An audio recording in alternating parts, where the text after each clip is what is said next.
Alright, so let us import our file to SPSS.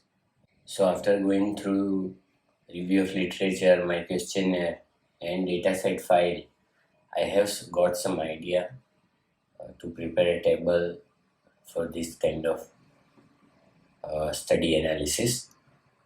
So there are two kind of analysis we call. One is descriptive analysis and another is the inferential analysis. So what do you mean by descriptive analysis? Descriptive analysis where you keep on describing the things like the number of person or number of the cases or the proportion of cases, mean age, the mean age of the participant as per the substance use and not used, mean age of the participant using alcohol, mean age of the participant using cannabis, and you also write in the report that the mean age of using alcohol was higher than the mean age of using cannabis or tobacco. So this kind of sentences where you describe your data in terms of mean, proportion, numbers, and you compare. This is called a descriptive analysis. So you are comparing, you are describing and you are comparing, but you are not applying any statistical test. So when you apply a statistical test with the comparison with your description, you prepare a cross tabulation. For example, gender-wise distribution of substance abuse, and you are telling that the majority of my cases or the patient were males who were using some particular substance. So you are comparing numbers, you are comparing actually a percentage, you are telling that it is higher among male, and at the same time you are also telling that it is statistically significant for while using a chi-square test. It's a non-parametric statistical test for comparing the numbers. So you can say that this proportion are quite high in male and it is statistically significant. Then similarly, you can also compare a mean, that the mean age of the participant using alcohol higher than the other substance, or the mean age of using particular substance is lower than the other group. So when you compare mean, then you will apply a statistical test like student t-test if it is between two group. But when there is more group, you will apply ANOVA statistical method. So this is known as the inferential statistic.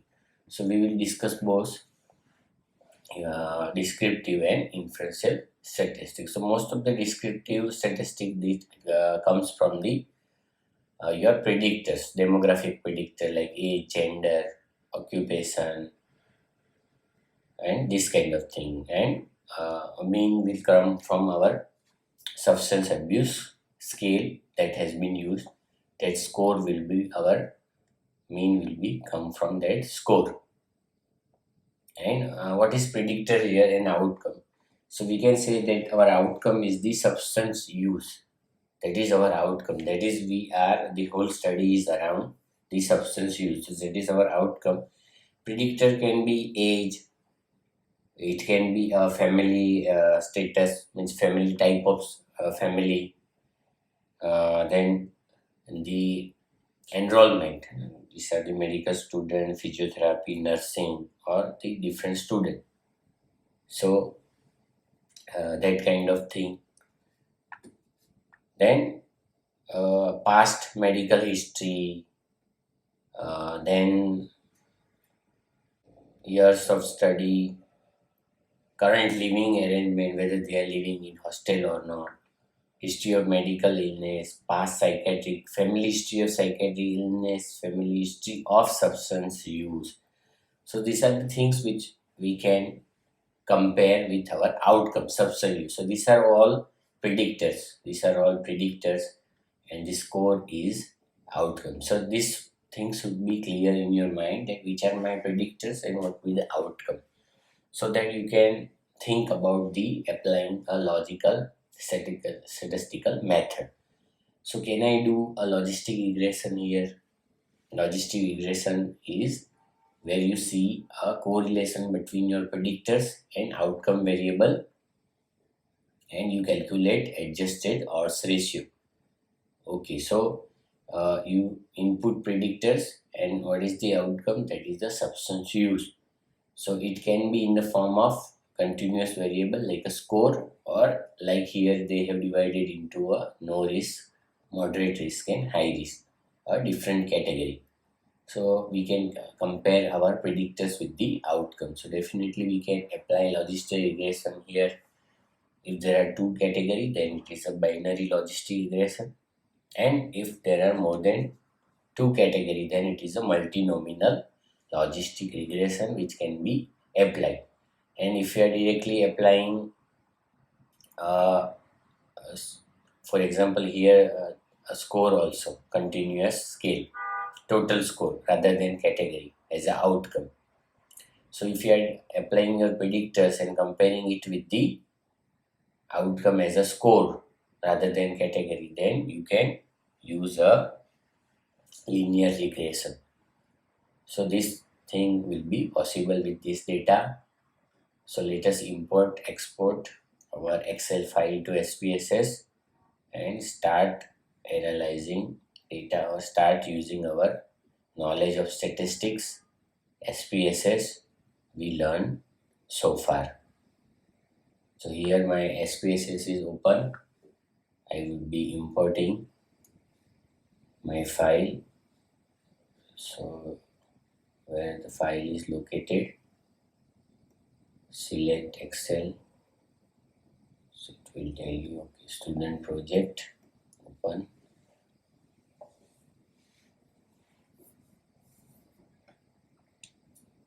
Okay, so my first row is having heading. So always remember that your first row should include your variable names. So my first sheet is having a data, all the data. So first of all, we will prepare our file for further analysis. Okay, so we are in a variable view. These are our variable: participant name, number, course of the study. So all the variable are coded in numeric. All the variable are coded in numeric, and they are automatically defined their measurement level as a scale, nominal, scale. Alright, so SPSS do it for us automatically, but still we have to scan and we have to see whether any mistakes has done or not by the SPSS, because it is us who are doing analysis and not the SPSS. SPSS do a variety of complex calculation for us, so that we don't have to pass through that cumbersome processes or complex calculation. But whatever you will suggest, or whatever you will tell SPSS to do, only that things it will do. So the analysis is in our mind, or it is our part and not the SPSS part. Only it will perform whatever analysis or whatever complex calculation we ask it to perform. So it is like kind of garbage in, garbage out. So if you are not familiar with the concept or with the statistical thing, then you will be ending up with the wrong kind of analysis or wrong kind of prediction. So it is your duty to check the underlying concept, underlying assumption, underlying normality and everything. Then and then later you can perform a analysis. Alright, so I have scanned most of the this. Oh, alright, so this is these are the question which it has coded as a nominal, but actually it is a scale, but we are not going to performing the individual question wise analysis, so forget about it. We need a score for the question. Okay, so this is a tobacco, this is category, this is a score. All right, so this is a scale, this is a scale, total score, alcohol.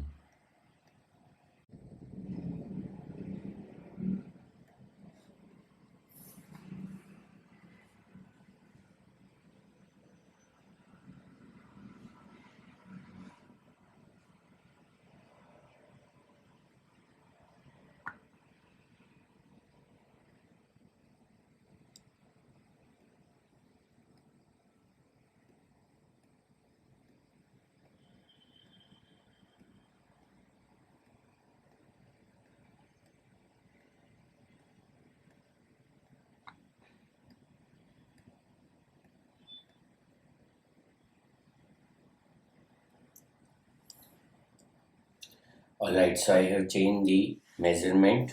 Most of the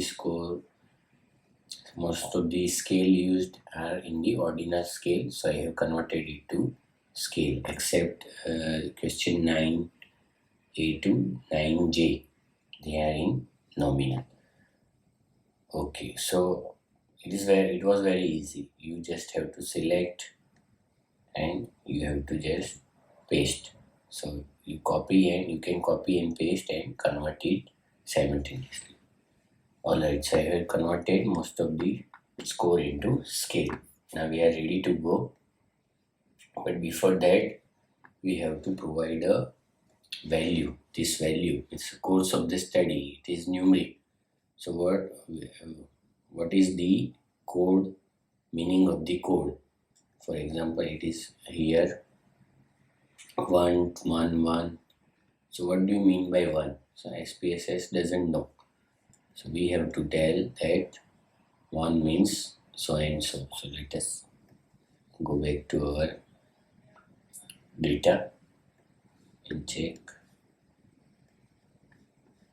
meaning of. Alright, so details. Course of the study. Okay, so 1 means MBBS, 2 BSc, 3 physiotherapy, only 3 category.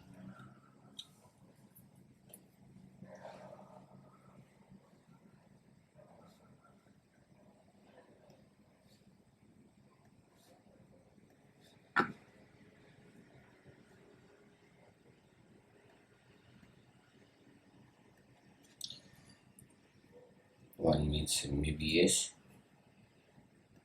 and 2 means BSc, 3 means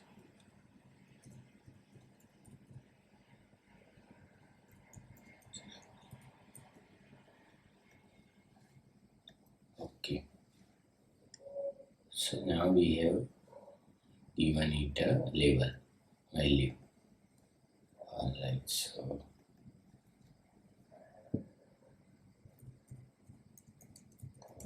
the students give proper labeling. Proper labeling is very much important. Always give proper labeling. Then gender we have 1 female, 2 female and other. It is pretty straightforward. Okay.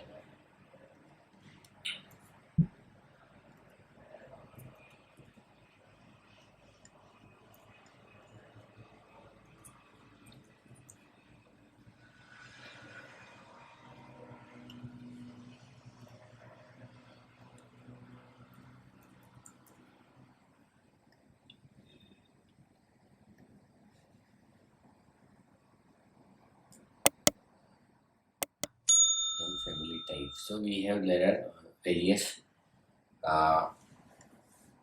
nominal variable which are coded into numeric. So I have to provide the values.